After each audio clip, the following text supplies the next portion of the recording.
Bismillahirrahmanirrahim. Alhamdulillahi Rabbil Alamin. Wassalatu wassalamu ala habibi Rabbil Alamin. Muhammadin wa ala alihi wa sahbihi ajma'in. Rabbi shrah li sadri wa yassir li amri. Wahlul uqdatan min lisani yafqahu qawli. Subhanaka la ilma lana illa ma 'allamtana innaka اللهم افتح علينا فتوح العارفين بحكمتك وانشرنا رحمتك وذكرنا ما نسأل والإكرام. Alhamdulillah, pertama-tama kita merafakkan setinggi-tinggi syukur kehadrat Allah Subhanahu wa taala dengan limpah kurnia Allah Subhanahu wa taala pada tengah hari ini dapat kita bertemu dalam kuliah zuhur ini. Mudah-mudahan diberkati dan dirahmati oleh Allah Subhanahu wa taala. Jadi di surau Kementerian Kerja Raya inilah kali pertama saya sampai ke sini. Terima kasih kepada pengurusan surau kerana menjemput saya. Jadi mudah-mudahan perkongsian pertama saya di sini buah sulung memberi manfaat kepada tuan-tuan dan puan-puan sekalian. InsyaAllah, amin. Tajuk yang saya akan bahaskan pada tengah hari ini ialah berkaitan dengan istighfar. Istighfar bahasa Arab. Bahasa Melayunya minta ampun kepada Allah Subhanahu wa taala. Istighfara yastaghfiru istighfar. Jadi istighfar itu maksudnya minta ampun. Dia punya kalimah masdar ataupun kata terbitan istighfar. Kata ulama, antara benda yang paling kuat sekali menghancurkan manusia. Manusia ni akan hancur, yang teramat-amat hancur ialah apabila seorang hamba itu melakukan dosa dan dalam masa yang sama dia berkata, Allah Subhanahu wa taala tidak mengampunkan dosanya. Inilah punca kehancuran seorang hamba. Apabila dia berputus asa daripada rahmat dan keampunan Allah Subhanahu wa taala. Tuan-tuan yang dirahmati Allah Subhanahu wa taala, kita sebagai manusia biasa yang bukan daripada kalangan Nabi dan Rasul, kita kena faham dan kena tahu bahawasanya kita tidak terlepas daripada dosa. Yang terselamat daripada dosa dan terpelihara daripada dosa di kalangan manusia hanyalah golongan Nabi dan Rasul. Mereka ini bersifat dengan sifat maksum. Maksum maknanya terpelihara daripada dosa. Kita selain daripada Nabi dan Rasul tidak bersifat dengan maksum. Maka sudah pasti akan ditimpa ataupun berlaku dosa-dosa ke atas diri kita. Sebagaimana orang-orang tua kata, bumi mana yang tidak ditimpa hujan. Jadi kita tuan-tuan semua tak lepas daripada dosa. Ada dosa. Bahkan dalam hadis Qudsi, Allah Subhanahu wa taala menyebutkan, jika manusia itu semuanya tak berdosa, nescaya aku akan hancurkan mereka semua dan akan bawa satu kumpulan yang lain, manusia yang lain, dan mereka melakukan dosa dan mereka minta ampun kepada aku. Kenapa? Kerana untuk menzahirkan nama Allah Al-Ghaffar, Al-Ghafur, iaitu Tuhan yang Maha Pengampun. Jadi jangan pelik kita melakukan dosa. Yang peliknya bila manusia itu pertama dia merasakan Allah Subhanahu wa taala tak boleh ampun dosa dia. Alang-alang seluk perkasam biar sampai ke pangkal lengan. Alang-alang buat dosa perhabis. Alang-alang masuk neraka terus. Yang ni macam ni ini hasutan daripada syaitan, menyebabkan kita putus asa daripada rahmat Allah Subhanahu wa taala. Jadi perkara yang pertama sekali, kita sebagai seorang hamba mukmin kena ingat, kita buat dosa macam mana pun, besar macam mana pun, Allah Ta'ala boleh nak ampun dosa kita. Dalam hadis Qudsi, Allah Subhanahu wa taala sebut, ya bena Adam, wahai anak Adam, lau balagat zunubuka inanas samai, kalaulah sampai dosamu itu ke puncak langit sekalipun. Besarnya dosa manusia ni sampai ke puncak langit. summa astaghfartani, kemudian kamu minta ampun kepadaku, la ghafartuk, aku akan ampunkan kamu, fala ubali, aku tak peduli. Aku tak pedulilah, tak peduli kat siapa. Aku boleh buat apa saja yang aku kehendaki. Jadi itu perkara yang pertama yang perlu kita fahami. Jadi seorang hamba, dia tidak boleh putus asa daripada rahmat Allah Subhanahu wa taala. Jadi kita sedar, kita hari ini kita seorang hamba yang ada dosa. Jangan rasa kita tak ada dosa. Pertama sekali, jangan rasa kita tak ada dosa. Yang tak ada dosa itu siapa tuan-tuan semua? Nabi dan Rasul dia. Sama ada dosa kecil ataupun dosa besar, ada. Okey, kalau tak dosa besar pun adalah dosa-dosa kecil. Kan, dosa tengok aurat orang, dosa mengumpat orang. Mengumpat ni dah jadi macam benda biasa akhir zaman ni kan. Jadi mengumpat ni, kalau dulu-dulu dia punya alat mengumpat ni mulut je. Sekarang dia pakai tangan pun boleh mengumpat, taip je. Tekan. Kan. Jadi orang kata, saya tak mengumpat dengan mulut. Ya, dengan tangan pun mengumpat juga. Al-qalamu ahadul lisanaini, kata ulama. Pen itu ataupun tulisan itu salah satu daripada dua lidah. Lidah yang asli, lidah pendua dia. Pendua dia lidahnya, ni tangan. Jadi banyak dosa. Ada dosa. Saya pun dosa juga, tuan-tuan semua. Yang tu tengok ustaz, tak ada dosa agaknya. Tak ada dosa, ada Nabi je. Saya ni pun mungkin banyak lagi dosa daripada tuan-tuan pun tak tahu. Cuma Allah Ta'ala bagi ilmu kat saya. Saya ni bukan datang nak mengajar pun, nak kongsi je. Saya baca. Jumpa tajuk elok, datang kongsi dengan tuan-tuan semua. Mungkin tuan-tuan tak ada banyak masa nak membaca. Saya dah kerja ustaz, jadi kerja baca kitab. Kan? Kalau kerja pemen, kerja baiki kereta. Tuan-tuan kerja Kementerian Kerja Raya. Buat bangunan lah kot, apa tak tahulah. Kan? Bahagian tuan-tuan semua lah. Jadi saya bahagian saya adalah masa nak baca kitab. Jadi jumpa dalam kitab ni benda-benda yang elok, datanglah kongsi dengan tuan-tuan. Bukan nak mengajar pun. Kalau orang mengajar ni, kena orang hebat-hebat lah baru boleh mengajar. Baik. Yang pertama kita akan lihat dulu, apa itu ta'rif istighfar. Istighfar kata ulama, kata Imam Qurtubi, istighfar yang dituntut itu ialah istighfar yang menghentikan dosa dan mensabitkan makna istighfar itu dalam hati. Bukan sahaja sekadar berlafaz di mulut. Jadi saya sebut sekali lagi, istighfar yang dituntut itu ialah istighfar yang menghentikan dosa dan istighfar yang mensabitkan makna istighfar itu dalam hati, bukan hanya sekadar sebut di mulut. Maksudnya kadang-kadang kita sebut Astaghfirullahalazim lepas sembahyang. Astaghfirullahalazim. Tapi Astaghfirullahalazim itu tidak menghentikan dosa. Satu. Lepas sembahyang kita sebut juga Astaghfirullahalazim, Astaghfirullahalazim. Tapi Astaghfirullahalazim, istighfar kita itu tadi tidak mensabitkan maknanya dalam hati kita. Tak ada makna tu. Kadang-kadang sebut tu sebagai rutin. Dah biasa daripada kecil. Assalamualaikum warahmatullahi. Assalamualaikum warahmatullahi. Astaghfirullahalazim. Astaghfirullahalazim. Dia sebut dia jadi rutin. Kan? Jadi adat kebiasaan rutin. Orang kata orang. Jadi kebiasaan lah. Kadang-kadang dia sambil sebut tu pun dia tak tahu apa pun. Kadang-kadang sambil sebut tu sambil dia buka telefon pun. Mula dia Astaghfirullahalazim. Dia tengok WhatsApp, dia tengok Facebook. Cerita apa ni kan? Astaghfirullahalazim. Astaghfirullahalazim. Astaghfirullahalazim. Allahumma anta salam. Tapi tangan logo dia telefon. Agaknya sabit tak makna tu dalam hati. Kan? Ni bukan orang Kementerian Kerja Raya ni. Ni orang Jepun punya cerita ni. Bukan orang sini saya tak tahu. Saya first time datang sini. Jadi makna kadang-kadang bila kita disebut Astaghfirullah, dalam masa yang sama, kita duk buat benda lain. Cuba kita fikir, agak-agaknya sabit tak makna Astaghfirullah tu dalam hati? Itu kita sendirilah tanya diri kita. Saya tak tahu. Tuan-tuan sendiri yang lebih mengetahui tentang diri tuan-tuan semua. Dan adakah istighfar tadi menghentikan dosa? Itu istighfar yang sebenar.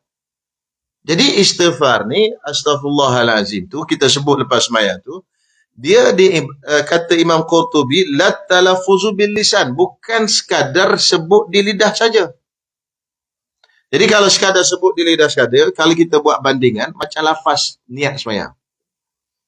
Tuan-tuan nak sembahyang zuhur kejap lagi, kita mazhab Syafi'i biasanya kita akan sebut usolli fardhu zuhri arba'a raka'atin adaan ma'muman lillahi ta'ala. Itu dia panggil lafaz niat. Bukan niat, lafaz niat. Ada beza antara lafaz niat dengan niat. Niat tu hak dalam hati. Lafaz niat hak keluar di mulut. Jadi yang keluar di mulut itu tidak wajib, itu sunat saja. Tuan-tuan tak berlafaz pun tak apa. Tuan-tuan pergi terus takbir, Allahu Akbar, tak sebut usalli pun boleh, tak ada masalah. Kan? Tapi kita orang Melayu ni biasa begitu. Sejak kecil lagi dia ajar usalli. Tujuannya untuk memudahkan niat. Jadi bila kita sebut usalli, nanti ke arah masa takbir tu Allah, dia datang tu lah pasal dia sebut dah. Ini kalau tak sebut awal, kadang-kadang Allah, semayang apa ni? Dia terfikir pula semayang apa. Tak mari, dia lambat mari. Jadi kalau dia sebut usalli tu, dia membantu hati untuk cepat hadir. Tapi bukan penting. Benda bukan penting. Mana bukan matlamat utama usalli tu. Yang matlamat utamanya niat dalam hati. Jadi kalau tak usalli pun tak apa. Tujuan dia untuk memudahkan manusia. Tapi kadang-kadang ada orang sebut usalli tu jadi payah pula. Kesian. Dia pergi ke Mekah ni. Dia usalli. Kan? Jadi sebenarnya usalli itu untuk mudahkan dia. Tapi jadi usalli itu payahkan dia. Jadi dia pun semayang sebelah harap. Usalli itu maksud dia, saya semayang. Saya semayang. Saya semayang. Arab tu kata, salli bas. Semayang lah. Lu apa cakap? Saya semayang. Jadi itu semua. Sebab apa? Sebab dia asalnya nak bantu dia, tapi jadi susah dia. Itu. Jadi tak ada masalah. Cerita itu cerita usalli lah. Jadi tuan-tuan semua, usalli sunat. Yang naknya hak dalam hati. Astaghfirullahalazim tu pun, kalau kita sebut astaghfirullah, tapi tak ada dalam hati, sabit makna tu. Disebut di sini, wa yuthbitu ma'nahu fil jinan. Dan sabit makna dia tu.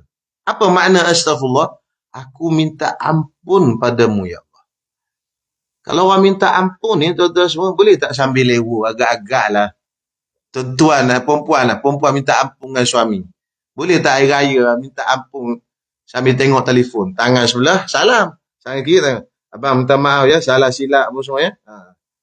Hak kiri dia sambil dia godek Shopee. Tangan kanan tu minta dulu kat suami tadi. Agak-agak jadi tak macam tu. Kan? Tak jadi. Minta maaf dengan mak ayah pun sama. Kita kena minta maaf betul-betul. Pegang tangan betul-betul. Minta maaf lah segala salah dan silap saya yang saya buat. Makna kena fokus betul-betul. Tapi kalau dia minta maaf dengan Allah Subhanahu Wa Taala, minta ampun dengan Allah Taala, tapi dalam masa sama kita tak fokus, terlebih-lebih lagi lah untuk diampunkan oleh Allah Subhanahu Wa Taala itu, tak adalah jalannya tak ada. Tapi kalau Allah Taala nak ampun tu boleh, tapi cuma kata jalan tak betul, jalan tu silap. Jadi kita minta ampun pada Allah Subhanahu Wa Taala, itu maknanya istighfar. Sekiranya orang itu beristighfar dalam keadaan dia ini tidak ingat maknanya tadi kepada Allah Subhanahu Wa Taala. Apa jadi kata Sayyidina Hasan Basri, istighfaruna yahtaju ila istighfarin. Istighfar kita tadi itu perlu kepada istighfar yang lain pula. Kita ada sebut astagfirullah tu, hak lalai tu perlu kepada istighfar yang lain. Minta ampun daripada masa tersebut tu lalai kepada Allah. Itu kan macam tu susah. Istighfaruna yahtaju ila istighfarin. Istighfar kita yang lalai itu tadi perlu kepada istighfar yang lain. Jadi Masya Allah, susah juga. Ini masalah besar.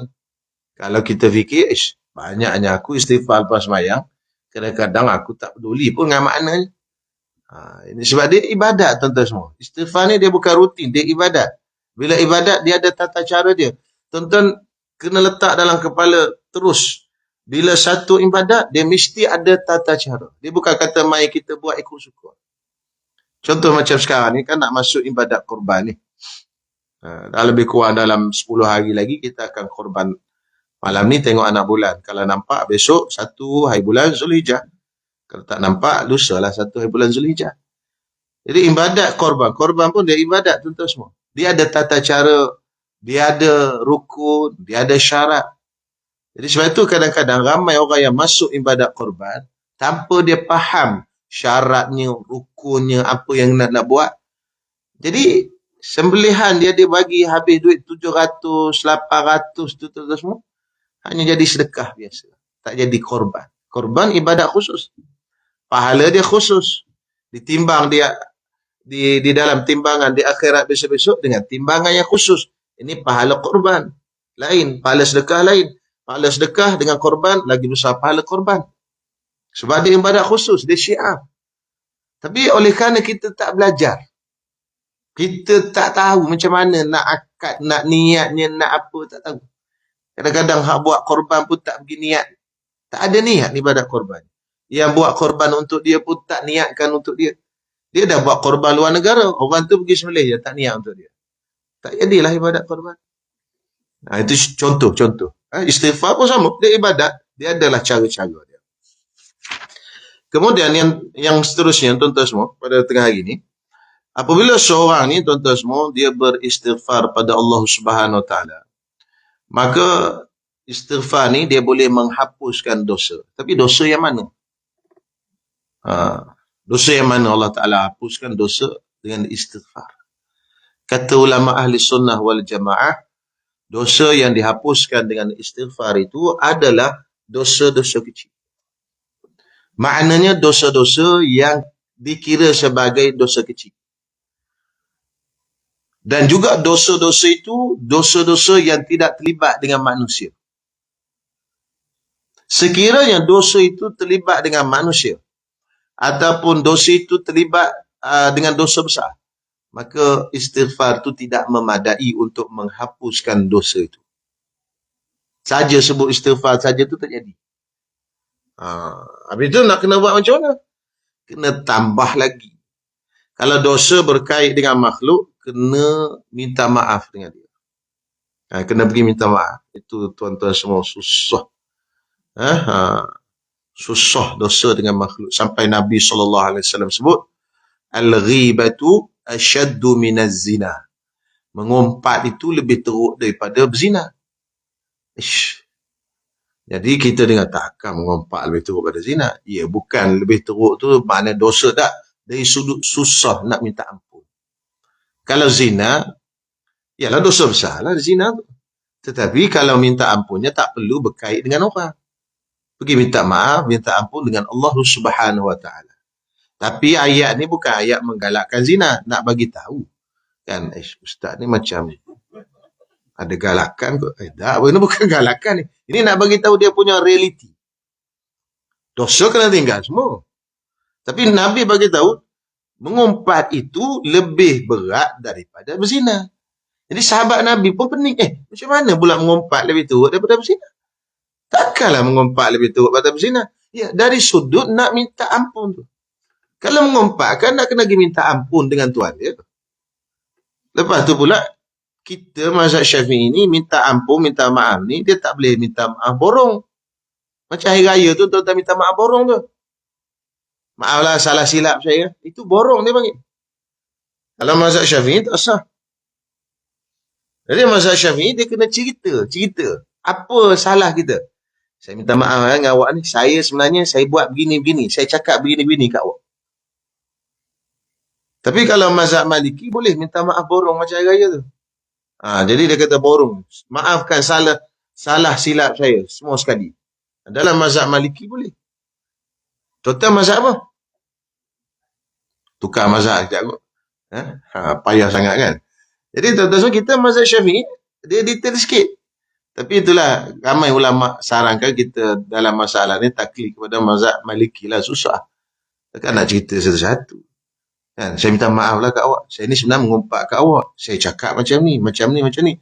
Saya ingat tak dan habis 2, 3, 4 ayat kena pelempang atas muka pula.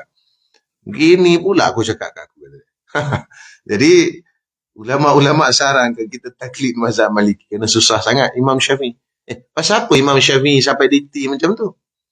Imam Syafi'i terkenal dengan seorang imam mazhab yang terlalu teliti dalam masalah urusan dengan manusia.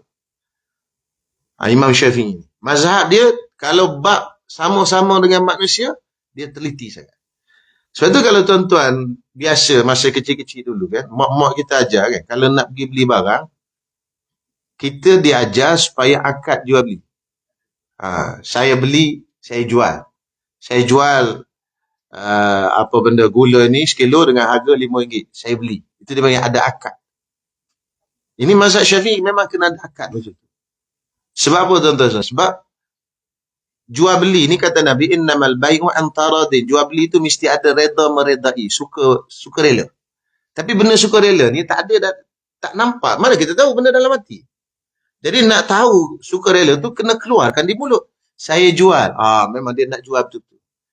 Kawan ni pun jawab, saya beli. Oh, memang dia nak beli betul-betul. Sebab tu tuan-tuan semua, mazhab Syafi'i dia punya teliti dalam bab tu. Jadi kita dengan manusia nak minta maaf dengan dia ni kan. Jadi kena teliti. Entah-entah kalau dia tahu, dia tak maaf.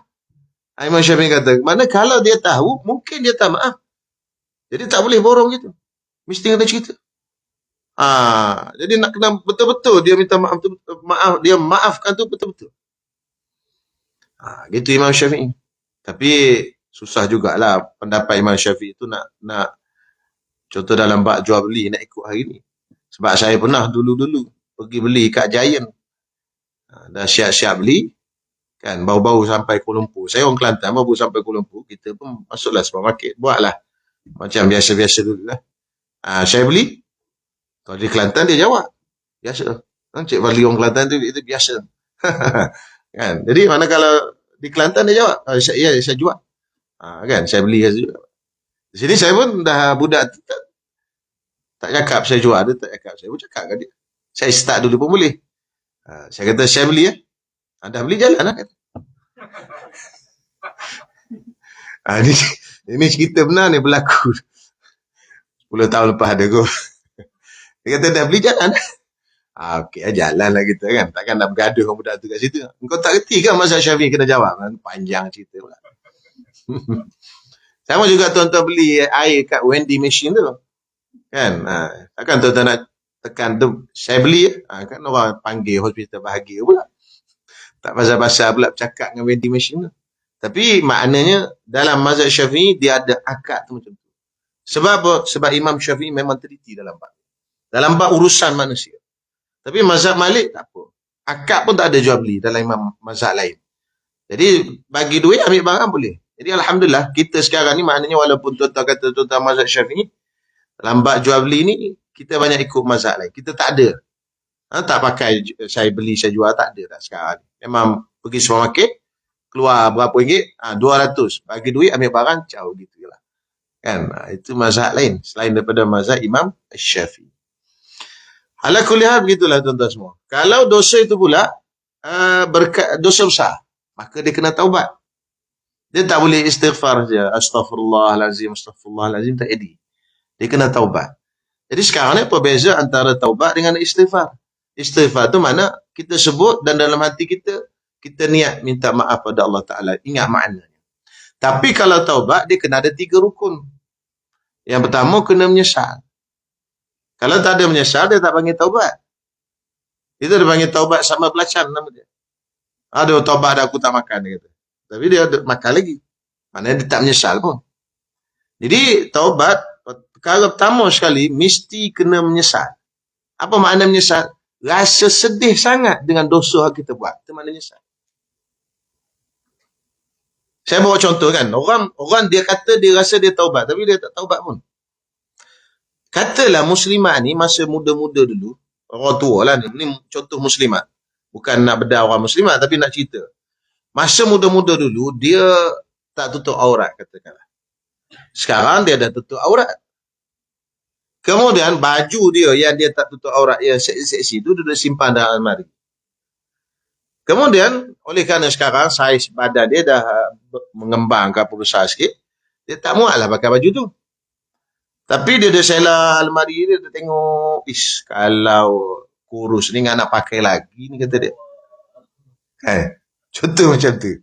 Kalau kurus ingat nak pakai lagi ni. Maknanya dia ada menyesal tak dengan dosa tu? Dia tak pakai dah sekarang. Dia tak pakai dah. Dia dah pakai cukup cantik, tutup elok dah. Tapi dia tak pernah rasa pun sesal dengan perbuatan dia dulu. Allah Ta'ala tak ampunkan lagi dosanya. Walaupun dia dah berhenti. Jadi, ramai orang dia ingat bila dia berhenti satu dosa, okey, habis selesai. Bukan begitu. Berhenti satu dosa, maknanya tak ada dah dosa itu berterusan. Tapi hak lama kita buat dulu, macam mana Allah Ta'ala nak ampunkan? Cara dia kena menyesal. Taubat yang pertama rukun dia. Yang kedua, tuan-tuan semua, kita kena tinggalkan dosa tu. Kena berhenti. Itu rukun berhenti satu. Tapi banyak orang dia berhenti tanpa dia menyesal. Dia dah ingat dia nak buat lagi benda hak lama. Kalau sihat nak buat lagi, kalau apalah, kalau ada duit nak buat lagi, apa tak tahulah macam-macam. Cuma dia berhenti saja. Berhenti rukun nombor 2. Yang pertama menyesal tak ada. Dan yang ketiga, kena berazam tak nak buat lagi dosa tu. Aku sepanjang hidup aku, takkan dah aku nak buat dosa lagi. Macam tu. Tapi kalau tergelincir juga, tak apa. Tapi maknanya, tak ada langsung dah dalam hati dia rasa nak buat tu. Tapi kadang-kadang ada orang, dia ada juga hati kecil-kecil dia nak berhenti. Tengoklah kalau okey-okey sikit lagi, kita judi pula, kata dia. Sekarang ni dah bankrupt, berhenti sekejap. Kalau kaki judi tu kan, dia bankrupt, dia berhenti sekejap. Kalau dah kaya, ada duit sikit, sambunglah. Tapi duduk dalam hati kecil, halus-halus tu. Maknanya dia tak potong terus dosa-dosa dia. Tak ada cut terus, tuan-tuan semua. Ini ada masalah. Maka tuan-tuan semua, dosa itu belum lagi diampunkan oleh Allah Subhanahu Wa Taala. Taubat ni dengan bahasa mudah, tuan-tuan semua, delete dosa. Delete dosa. Dosa lama nak delete. Macam kita type nak delete. Nak delete tu macam mana? Kena taubat. Kalau dosa besar.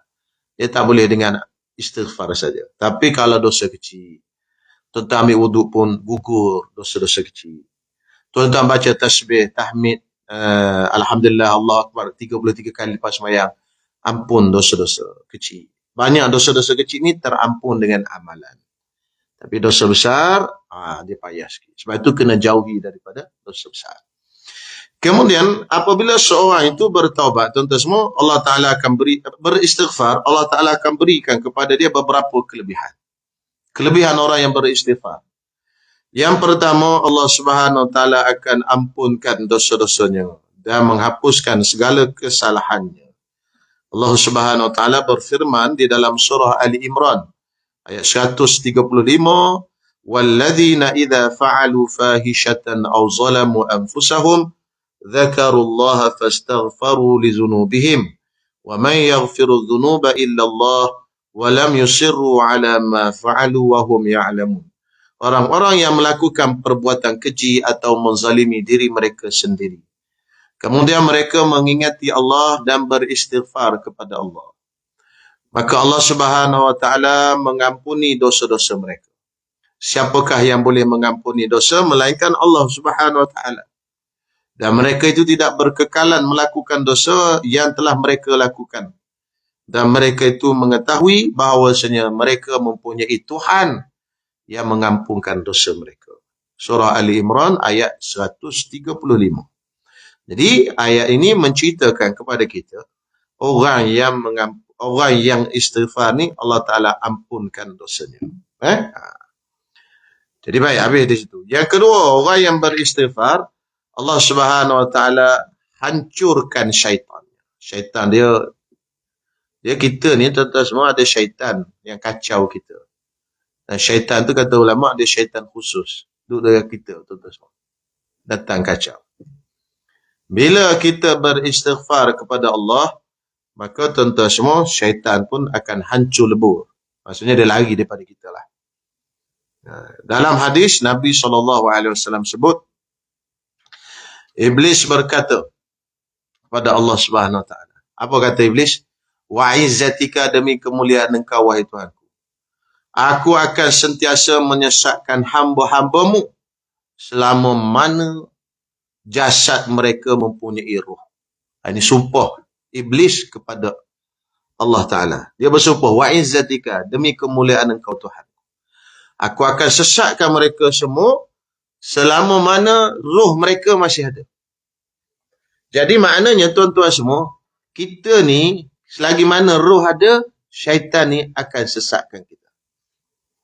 Iblis ni bapa. Apa beza antara iblis dengan syaitan? Iblis ni seekor seorang. Keturunan dia, bangsa dia jin. Dia punya bos iblis. Bangsa dia jin. Kita bangsa manusia.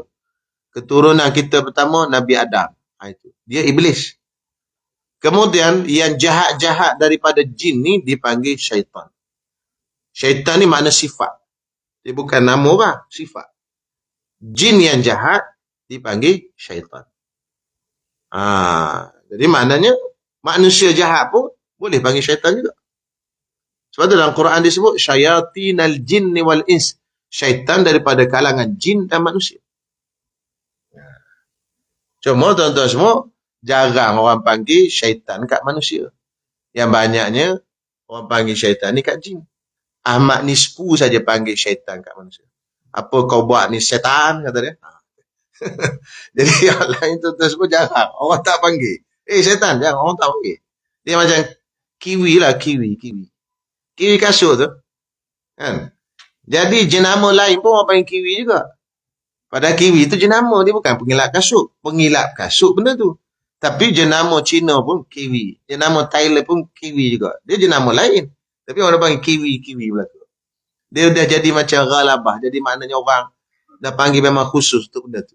Jadi syaitan pun sama. Sebenarnya dia syaitan ni dia bukan makhluk khusus. Dia adalah sifat makhluk yang lawan pada Allah. Jadi jin yang lawan Allah Ta'ala tu, yang tak beriman dipanggil syaitan. Jin yang beriman, jin beriman lah. Manusia yang lawan Allah Ta'ala pun boleh dipanggil syaitan. Sebab tu dalam Quran sebut macam tu. Kan? Di dalam surah An-Nas pun disebut minal jinnati wan nas. Daripada kalangan jin dan manusia. Yang jahat daripada kalangan jin dan yang jahat daripada kalangan manusia. Itu perbezaan. Jadi dia punya bosnya nama dia Iblis. Iblis sebelum tu nama dia dalam setengah kitab disebut nama dia Azazil. Jadi Azazil ni dia tak nak sujud. Iblis ni dia tak nak sujud kepada Nabi Adam. Wa idh qala rabbuka lil malaikati isjudu li Adama fasajadu illa Iblis. Ketika Allah Ta'ala suruh malaikat sujud kepada Nabi Adam, semua malaikat sujud, malaikat Iblis. Aba wastakbara, enggan dan takabur. Punca tak nak sujud. Sebab tu tuan-tuan semua, takabur ni bahaya. Mengambil pusaka Iblis. Kalau tuan-tuan nak ambil pusaka Nabi Adam apa? Merendah diri. Bila dia dibuang daripada syurga turun ke bumi, apa kata Nabi Adam? Rabbana zalamna anfusana. Wahai Tuhan kami menzalimi diri kami sendiri. Merendah diri. Dia tak ada kata, Tuhan, bukan salah aku. Iblis lah yang buat aku keluar daripada syurga. Dah. Dia tak kata macam tu. Kalau setengah orang, dia suka cari salah orang. Salah orang tu, salah orang ni. Tak. Wahai Tuhan, kamilah yang bersalah. Kami menzalimi diri kami sendiri.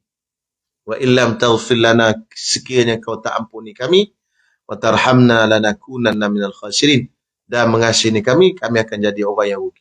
Itu sifat Iblis. Sifat Nabi Adam. Iblis dah. Ana khairum minhu. Aku lebih baik daripadanya. Khalaqtani min nar wa khalaqtahu min tin. Kau buat aku daripada api dan kau buat Adam tu daripada tanah. Api dengan tanah, bagus api. Dia fikir dengan kepala dia sendiri. Dia rasa api tu bagus.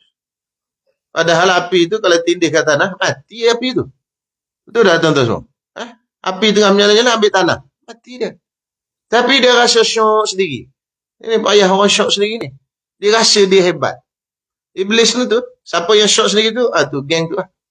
Jadi maknanya tuan-tuan semua, Iblis ni satu makhluk yang pernah berjanji kepada Allah Subhanahu Wa Taala, dia akan sesatkan anak cucu Nabi Adam selama mana mereka berada dalam jasad mereka ni roh. Maka kata Allah Subhanahu Wa Taala jawab ke Iblis, wa izzati wa jalali, demi kemuliaanku dan keagunganku, kata Allah Ta'ala. La azalu aghfiru lahum mastaghfaruni. Aku akan sentiasa ampuni mereka selama mana mereka minta ampun padaku. Tak apa, iblis sesatkan. Ya, itu kerja kamu, sesatkan. Mereka tersesat, mereka minta ampun kat aku akan ampunkan mereka. Allah. Hadis ni tuan-tuan semua kalau dengar ni, bagi orang yang ada hati dan perasaan, dia rasa Masya Allah, pemurah Allah Ta'ala. Kita tersesat, disesatkan oleh iblis. Sesatkan oleh syaitan.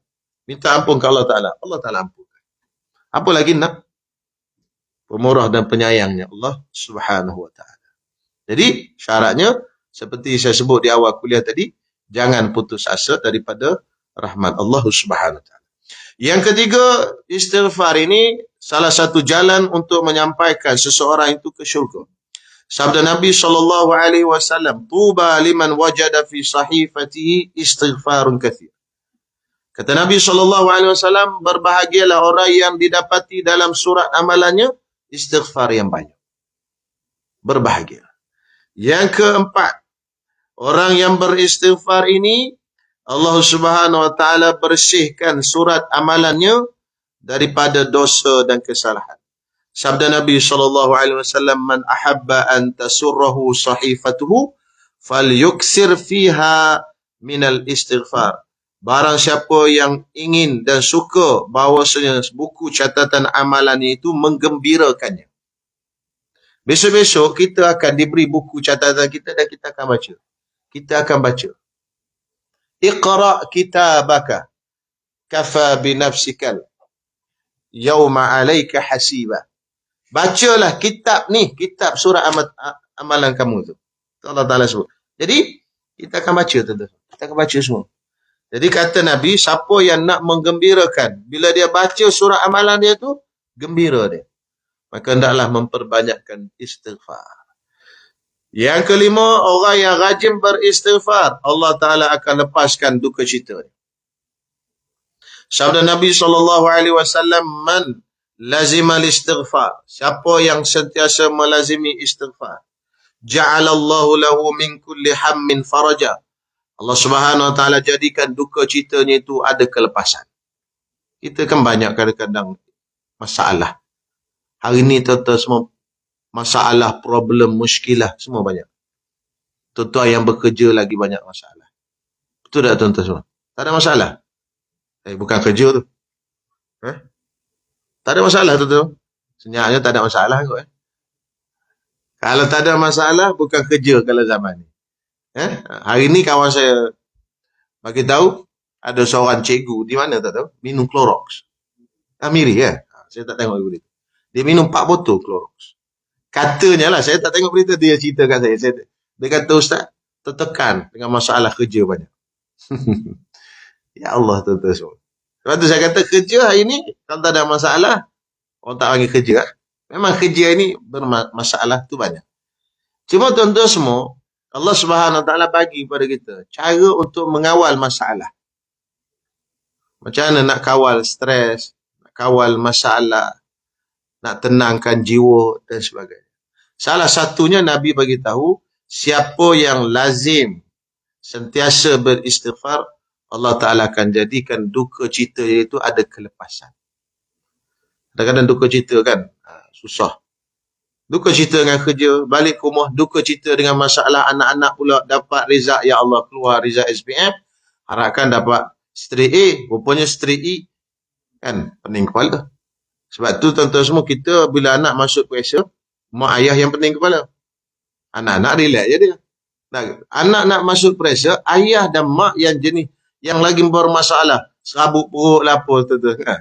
Karena anak dan mak dan ayah nakkan anak-anak berjaya. Tapi anak-anak tu dia tak nampak lagi. Dia nampak apa yang depan dia je. Dia tak boleh nak fikir jauh. Itu masalah tu pula. Kemudian masalah suami isteri pula. Kan? Biasalah suami isteri ni tu benda biasa. Kan? Ada orang yang tak ada masalah suami isteri. Ada? Tuan-tuan semua tak ada masalah. Itu bukan perkahwinan tu. Kalau perkahwinan tu semua mesti Ada masalah. Sikit ke banyak? Ada. Paling-paling tidak pun masalah nak balik raya. Betul tak tuan-tuan? Ni nak raya haji balik kampung. Nak balik ke mana? Kampung saya lah raya puasa baru ni, kampung awak dah. Tak masalah kampung awak ni lembu tak ada. Kampung saya lembu banyak, mudah korban. Dia punya tu. Tu tahap slow, tahap kritikal. Dia main terbang pinggang pula. Itu tahap kritikal. Jadi masalah memang banyak. Kita mesti ada masalah. Kan? Kalau tak ada masalah tu bukan manusia lah. Manusia ni memang ada masalah. Caranya ada dah. Ni salah satu. Jadi tuan-tuan banyakkan istighfar. Istighfar banyak tuan-tuan. Suatu ada orang datang jumpa Hasan Basri. Ini cerita ni masyhur tuan-tuan semua. Mungkin tuan-tuan pernah dengar cerita ni. Orang datang jumpa Hasan Basri. Tuan guru saya ada masalah. Anak tak ada. Istighfar. Tuan guru saya ada masalah. Hujan tak turun. Istighfar. Tuan guru saya ada masalah. Tanaman saya tak menjadi. Istighfar. Sebab apa? Nabi sebut. Siapa yang rajin istighfar, masalah dia akan ada jalan kelepasan. Jadi nak banyak mana baca ustaz? Bacalah boleh 1 kali sehari. Sekurang-kurangnya 1 kali sehari. Nabi baca berapa? 1 kali sehari. Tu Nabi tak ada dosa. Nabi ada dosa ke? Nabi tak ada dosa maksum. Dia pun baca 1 kali sehari. Kita banyak dosa? 10 kali. Tak jadi macam tu. Patutnya kita kena lebih. Dari sini munasabahnya kita kena lebih. Sebab apa? Sebab kita ada dosa. Yang seterusnya, tuan-tuan semua, istighfar ini menjadi punca bagi kekuatan tubuh badan manusia. Kita kadang-kadang rasa lemah, online, nak buat ibadat, nak semayang, nak bangun tengah malam, nak qiyamul lail. Tuan-tuan semua. Badan jadi lemah. Tapi kalau nak buat benda yang tak ada kaitan dengan Allah Ta'ala, dia jadi sihat pula. Jadi kuat pula. Itu kadang-kadang setengah orang kan, nak bangun malam dia tak larat. Nak bangun pukul 4 pagi tu, mata tu nak angkat pun tak boleh. Kena tongkat mata tu. Tapi kalau ada World Cup, dia boleh bangun. Ini bukan orang sini ni, tuan-tuan semua ni. Ini orang Jepun punya. Jadi tuan-tuan semua, mana dalilnya? Dalilnya tuan-tuan semua di dalam surah Hud. Tuan-tuan boleh tengok ayat 52. Ayat surah Hud ayat 52, Allah Ta'ala menceritakan kisah Nabi Hud alaihissalam. Kata Nabi Hud, Ya qaum istaghfiru rabbakum summa tubu ilaih yursilis sama'a alaikum midrara wa yazidkum quwwatan ila quwwatikum. Wa ya qaumi istaghfiru rabbakum. Wahai kaumku, kamu beristighfarlah kepada Tuhan kamu. Kata Nabi Hud pada kaum dia. Summa tubu ilaih. Kemudian kamu bertaubat kepadanya. Apa kamu akan dapat? Yursilis sama'a alaikum midrara. Allah Subhanahu wa taala akan turunkan kepada kamu midrara. Hujan yang melimpah. Hujan. Hujan ini penting untuk kesuburan tanah. Kemudian wa yazidkum quwwatan ila quwwatikum. Wala tatawallau mujrimin. Dan Allah Ta'ala tambahkan kekuatan ila quwwatikum, di atas kekuatan yang telah kamu ada. Jadi puncanya apa? Istighfar. Dapat 2 dalam ayat ni. Pertama, hujan turun, barakah turun daripada langit. Yang kedua, kekuatan tubuh badan, sihat tubuh badan. Ada himmah. Bukan kata mesti sihat badan betul-betul ada six pack. Dah. Sebab kadang-kadang yang ada six pack ni, ada badan ketul-ketul, dia boleh angkat besi tu. Masuk gym boleh angkat tu semua. Tapi as-salatu khairum minan naum. Dia nak angkat selimut tak sampai 2 kilo tak angkat. Orang tu dia tak ada kekuatan tu, tak ada kekuatan ni. Tak bangun dia. Tak boleh nak bangun. As-salatu khairum minan naum. Tak bangun. Tapi hak tua dah ni, jalan pun terketar-ketar dah. Nenek kata kalau bersin sebelah dia terbalik dia. Hashim tumbang. Punya tak larat dia. Tapi bunyi as-salatu khairum minan naum, dia boleh lempar selimut dia tu bangun. Itu kekuatan ni yang kita nak. Bukan nak kekuatan fizikal yang kuat, gagah, berani dan sebagainya. Itu pun nak juga. Cuma bukan itu matlamat utama. Ayat ini tuan-tuan semua sebagai penutup lah tuan-tuan semua. Saya nak berhenti ni, dah cukup masa dah. Sebagai penutup tuan-tuan semua, 51, 50 berhenti lah. Tapi 52 lah, 55 lah. Sini 155. Jadi tuan-tuan semua, ayat ni wazidkum quwwatan ila quwwatikum wala tatawallaw mujrimin. Allah yarham guru saya, Datuk Ismail Kamus. Jadi saya berguru dengan Datuk Ismail Kamus lama tuan-tuan semua, daripada 2008 sampailah kepada Allah yarham Ustaz meninggal 2 tahun lepas, bulan Ramadan, 15 Ramadan. Jadi semasa Allah yarham hidup ni saya jadi driver dia lah, mana-mana pun bawa. Kalau saya ada kuliah saya bawa dia lah, dan malam-malam pun banyak duduk dengan dia lah. Jadi adalah beberapa ilmu yang dia sampaikan kepada saya. Antaranya Allah yarham bagi tahu, jadi kalau kita nak makan, kita baca ayat ni lah, wa yazidkum quwwatan ila quwwatikum wala tatawallaw mujrimin. Ayat surah Hud ni ayat 52. Jadi mudah-mudahan Allah Ta'ala akan berikan dengan makanan tadi kekuatan pada badan kita. Jadi sebelum kita makan, baca Bismillahirrahmanirrahim. Allahumma barik lana fima razaqtana wa qina adzabannar. Tambah sikit ayat ni, wa yazidkum quwwatan ila quwwatikum wala tatawallaw mujrimin. Jadi mudah-mudahan Allah Ta'ala jadikan dengan makanan tadi kekuatan pada diri kita. Okey, itu insyaAllah. Itu satulah ilmu cukup lah tu. Akan datang pula ayat lain pula kita bagi. InsyaAllah. Walakin ayat apa? Ayat berani. Saya pun tak berani. Tak ada ayat berani. Wallahu alam. Okey, insyaAllah. Jadi cukup sekarang itu. Ada lagi, banyak lagi kelebihannya. Cuma saya baca sepintas lalu. Istighfar itu menjadi sebab bagi luasnya rezeki dan panjang umur. Istighfar juga boleh mengobat mandul. Orang mandul boleh diubati dengan istighfar. Tapi tak sempat saya nak baca. Tulislah dulu. Nanti tuan-tuan cari sedikit lah. Istighfar itu boleh mengobati mandul. Istighfar itu juga menjadi sebab turunnya hujan. Dan juga istighfar itu juga yang terakhir sekali, sebab bagi menghilangkan seksaan di hari akhirat nanti. Itu antara kelebihan kita beristighfar pada Allah SWT. Jadi setakat ini dulu, insyaAllah. Mudah-mudahan ada manfaat. Ampun dan maaf kalau ada tersilap dan kasar bahasa, terkuris perasaan tuan-tuan atau sebagainya. Mudah-mudahan ada keberkatan sedikit perkongsian ini. Aku lu qawli hadha. Astaghfirullahalazim. Assalamualaikum warahmatullahi wabarakatuh.